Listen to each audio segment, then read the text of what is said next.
To the NFL we go for some required reading from our Dan Graziano this morning. He has his offseason overreactions over on ESPN.com, and he explains why it's now or never for Joe Burrow and the Bengals. Here's the quote. With all of the other three teams in the AFC North in transition phases under new head coaches, the opportunity is there for the Bengals to return to the top of the division and compete for an AFC championship. If they do not, you're going to once again hear people on the outside wonder how long Burrow will want to be there. Good to be here. It's good to be Jordan Rogers there in the home office, Sandy Shores. We have Kimberly Martin here in studio. Kmart, let's start with you. Is it now or never for Joe Burrow and the Bengals? Unfortunately for the Bengals and Joe Burrow, he's at a point where, just like Lamar, just like Josh Allen, the question isn't can they make the playoffs? It's when are you going to win a Super Bowl? Joe Burrow has obviously been to one.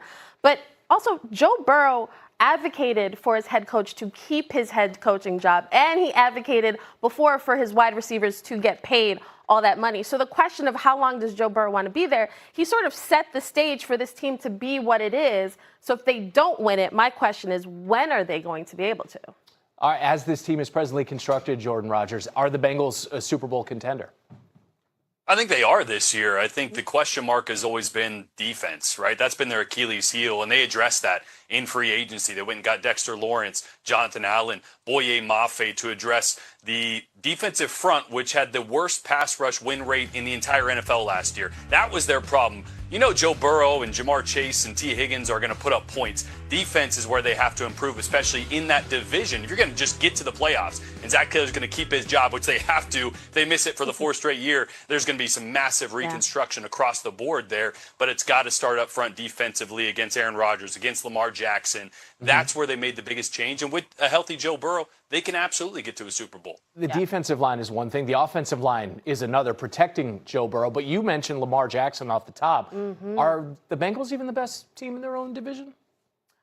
I would say the Ravens on paper have a better roster top to bottom. You can argue if you think Joe Burrow is a better quarterback than Lamar, but top to bottom, Baltimore, the thing that keeps beating Baltimore is Baltimore. Okay. Jordan, I saw you sort of championing the bit there for a second. What did you want to say? Yeah, I think it's a dangerous division, right? If the Steelers are healthy wire to wire, they're going to be really tough, too, depending on how Aaron plays. Ravens, everyone's thinking, without John Harbaugh, do they take a step back? No, they're going to be healthy. They're going to be really good as well. So this division is a murderer's row, and that's where it starts for the Bengals. It's a murderer's row of three. And then really? Cleveland, and then no, Cleveland. Cleveland? That's crazy.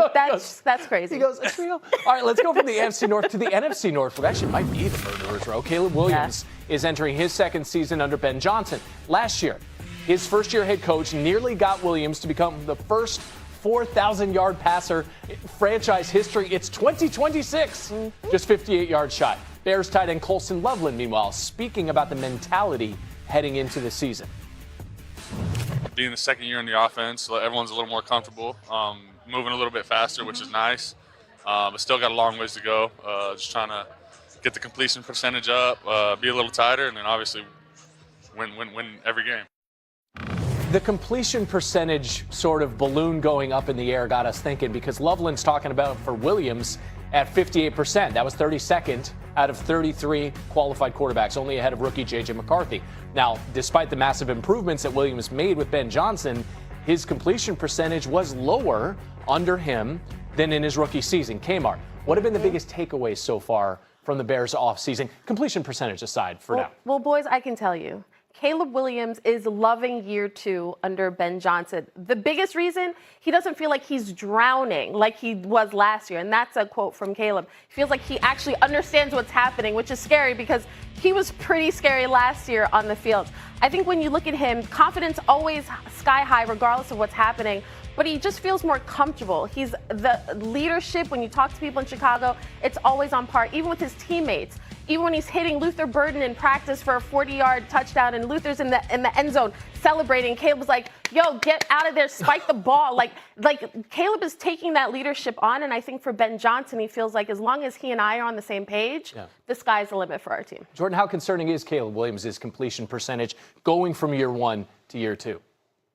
Zero concern. I think it's extremely overrated. 2 reasons that his completion percentage dropped. The first year in a new system with Ben Johnson, you're always going to be a little less efficient. You're always going to be a little slower to pull the trigger at times. It's going to lead to a lower completion percentage. And the second thing is Ben Johnson in this offense wants to push the ball downfield. They take shots. They push the ball to the intermediate. As a rookie, his yards per attempt was 6.3. It was 33rd in the NFL. So, of course, his completion percent is going to be higher. And it's going to, again, take a jump this year, year 2 under Ben Johnson.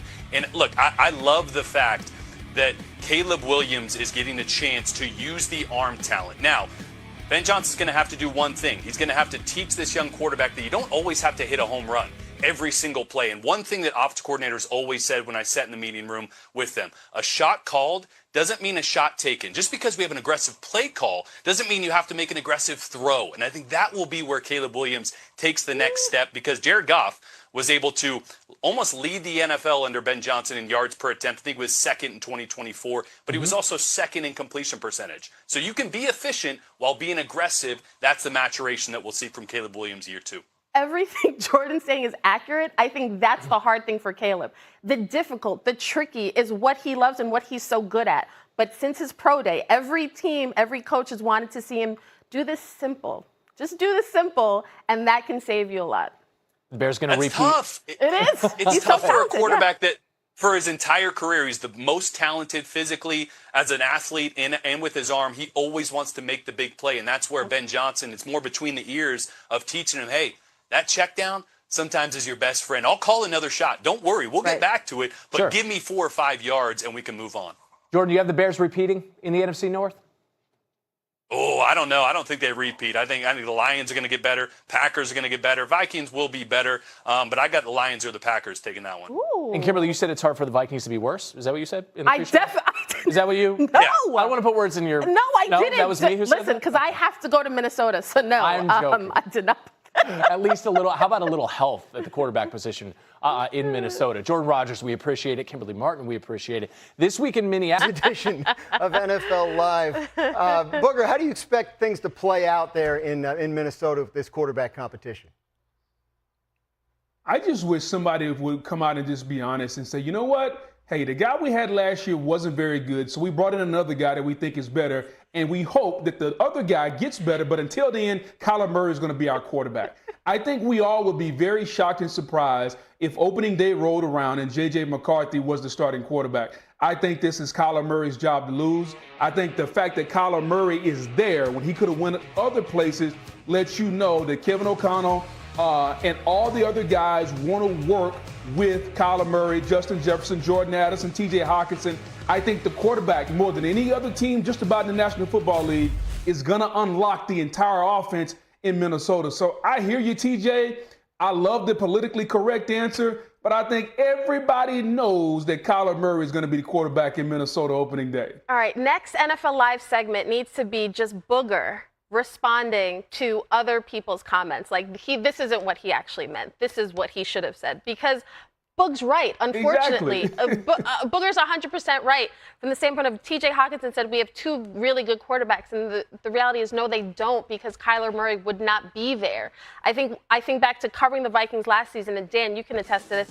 The big question around J.J. McCarthy is, like, he has talent, but everybody's kind of like wondering in the building, like, does he get it? Like, does he understand what it takes to be an NFL quarterback? And is he prepared to do the things you need to do beyond just showing up on game day? And I think the fact that Kyler Murray is even in the building, on the field, practicing with this roster shows you he's the guy, and that's who they want to be the guy, barring something catastrophic. It is worth remembering, though, that the Arizona Cardinals are paying Kyler Murray $36 million to not play for them this year. It may not be like a perfect solution, but Boog, if you're right and he is the starter, then what is this team with Kyler Murray at quarterback? Are they a contender? They are beyond a continuum, because if they get good quarterback play, they can do things I think that Kevin O'Connell wants to do. They can push the football down the field. They can run the football. The offense becomes more explosive. They can be right up there with the Rams in Seattle as far as creativity and explosiveness from an offensive standpoint. We think we know what we're going to get out of this defense in Brian Flores. So if you put those 2 things together, we'd love to talk about the Rams and the 49ers and the Seahawks. Don't forget about the Vikings. If Kyler Murray plays, let's say he plays as good as he's played in his career, this is a Super Bowl team in Minnesota. He's got the receivers for it. Yeah, Justin Jefferson, Jordan Addison. They signed Jawan Jennings. So everything is good to go there. We have time for one more thing on NFL Live. And congratulations to the tight end university class of 2020. No. That's not. I'm the only one who actually looks like she could be graduating right now. So I don't understand what you're trying to say there. I'd like you to clarify that comment.